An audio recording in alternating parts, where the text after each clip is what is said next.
Hi guys, so today I'm going to be sharing with you the gluten-free golgappe recipe. Now I've been asked by a lot of people to share the recipe of how we make this, and a lot of people have asked and requested us for this recipe. So we just decided to make it, and it did take us 3 attempts, but we finally got the recipe right. So if you don't get it right in the first attempt, then don't worry, keep trying. If you have any questions, then do drop me a message on Instagram. But this is our final recipe, and if you stick to it, hopefully it should turn out fine. So for the ingredients that we're using gluten-free plain white flour from Dove's Farm, baking powder, xanthan gum, and this is corn semolina. Now we're using the natural organic corn semolina, which is gluten-free.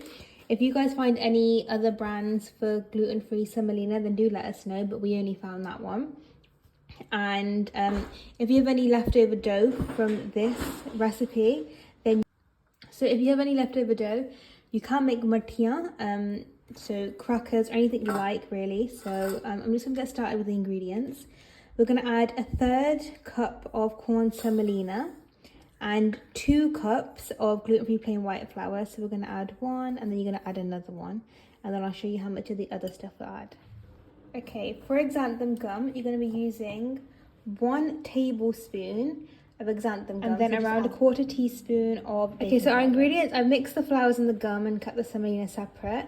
And now we're going to knead the dough with some warm water, and then you're going to leave it to rest for 15 minutes.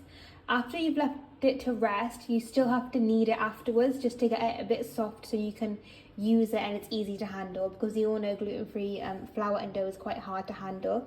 So just to make it easier, knead it, let it rest, and knead it again, and then get ready to roll and make our shapes. Okay guys, so this is what our dough looks like now after rolling, and you can tell it rolls really easily.